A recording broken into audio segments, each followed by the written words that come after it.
Welcome to civil services and law. आज हम EPFO के लिए कुछ महत्वपूर्ण पॉलिटी के क्वेश्चंस को देखेंगे। तो क्वेश्चन नंबर 1 है, स्वतंत्र भारत में राज्यसभा की पहली बैठक किस वर्ष हुई थी? तो इसका ऑप्शन नंबर बी करेक्ट होगा, 1952 में। क्वेश्चन नंबर 2 है, संविधान के 74वें संशोधन द्वारा 12वीं अनुसूची में जोड़े गए मदों की संख्या कितनी है? तो 18 कुल मद जोड़े गए थे।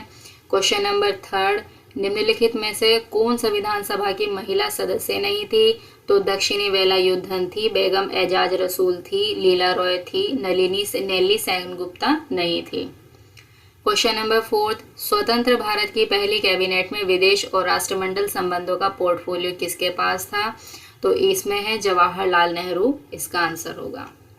क्वेश्चन नंबर 5, किस अधिनियम ने लंदन में भारत के लिए उच्चायुक्त यानी हाई कमीशन का एक नया कार्यालय बनाया और उसे भारत के राज्य सचिव द्वारा कुछ कार्यों को स्थानांतरित कर दिया गया? तो इसके लिए 1909 का एक्ट है। सेकंड ऑप्शन 1999, 1935, 1947, तो इसका option B is correct. Question number 6, प्राक्कलन समिति एस्टीमेट समिति के अध्यक्ष की नियुक्ति कौन करता है? तो लोकसभा अध्यक्ष करता है इसके।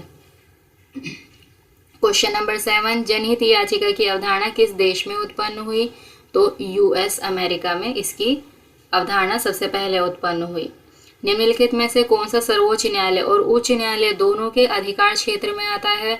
तो मौलिक अधिकारों का संरक्षण दोनों के ही अधिकार क्षेत्र में आता है। क्वेश्चन नंबर 9, निम्नलिखित में से किस अनुच्छेद में अधीनस्थ न्यायालयों के संगठन को विनियमित करने का प्रावधान है?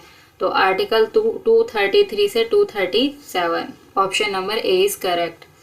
क्वेश्चन नंबर 10, कौन सा अनुच्छेद समाज के गरीब और कमजोर वर्गों को मुफ्त कानूनी सहायता प्रदान करता है और सभी के लिए न्याय सुनिश्चित करता है? तो इसके लिए ऑप्शन 38 है, 39, 39A, 40, option C is correct. 39A में यही प्रोविजन है। क्वेश्चन नंबर 11 है, सीमा शुल्क, उत्पाद शुल्क और सेवा कर एपीलेट अपीलीय न्यायाधिकरण का गठन कब किया गया? तो सीसैट का गठन सबसे पहले 1982 में हुआ था। क्वेश्चन नंबर 12, परिसीमन आयोग द्वारा जारी किए गए आदेशों के बारे में निम्नलिखित में से कौन सा सही है? तो इसका ऑप्शन सी इज करेक्ट, अंतिम है और किसी भी अदालत में चुनौती नहीं दी जा सकती। क्वेश्चन नंबर 13, निम्नलिखित में से किसे केंद्रीय सतर्कता आयुक्त को हटाने का अधिकार है? तो राष्ट्रपति को सेंट्रल विजिलेंस कमीशन को हटाने का अधिकार है। क्वेश्चन नंबर 13 है, निम्नलिखित में से किस भाषा को शास्त्रीय भाषा का दर्जा दिया गया है? तो इसमें चारों भाषाएं आएंगी, यानी तमिल, संस्कृत, कन्नड़ और मलयालम। क्वेश्चन नंबर 15 है, मिनिमम वेज एक्ट न्यूनतम मजदूरी अधिनियम किस वर्ष में अधिनियमित किया गया? तो इसका option A is correct, 1948। Question number 16 है, भारत के संविधान के अनुच्छेद 20 के संदर्भ में निम्नलिखित कथनों पर विचार करें। तो ऑप्शन ए है, दीवानी और फौजदारी दोनों कानूनों को भूतलक्षी प्रभाव से लागू नहीं किया जा सकता। सेकंड है, स्वयं दोषी ठहराने के विरुद्ध सुरक्षा दीवानी और फौजदारी दोनों कार्यवाहियों तक विस्तृत है। तो इसमें से कौन सा सही है? तो इसका ऑप्शन नंबर डी होगा, ना तो एक सही होगा और ना ही दो। 17 है, रिट क्षेत्राधिकार के संबंध में निम्नलिखित कथनों पर विचार करना है। बंदी प्रत्यक्षीकरण रिट निजी व्यक्तियों के विरुद्ध जारी नहीं की जा सकती है। निषेधाधिकार रिट केवल न्यायिक निकायों के विरुद्ध ही उपलब्ध हो सकती है। क्वेश्चन ऑप्शन नंबर 3 है, अधिकार परीक्षा रिट की मांग गैर पीड़ित व्यक्ति द्वारा की जा सकती है। तो इसका आंसर केवल 3 होगा, option B is correct.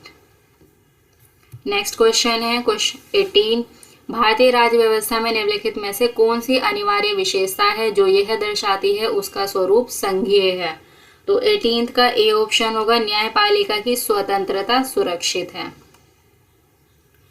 Next question है, निम्नलिखित में से कौन सा कारक किसी उदार लोकतंत्र में स्वतंत्रता की सर्वोत्तम सुरक्षा को नियत करता है? तो 19 का डी ऑप्शन यानी कि पावर ऑफ सेपरेशन, यह सुनिश्चित करता है। क्वेश्चन नंबर 20 है, वित्त मंत्री संसद में बजट प्रस्तुत करते हुए उसके साथ अन्य प्रलेख भी प्रस्तुत करते हैं जिनमें वृहद आर्थिक रूपरेखा विवरण मैक्रो इकोनॉमिक फ्रेमवर्क स्टेटमेंट भी सम्मिलित रहता है। ये पूर्वोक्त प्रलेख निम्न आदेशन के कारण प्रस्तुत किया जाता है।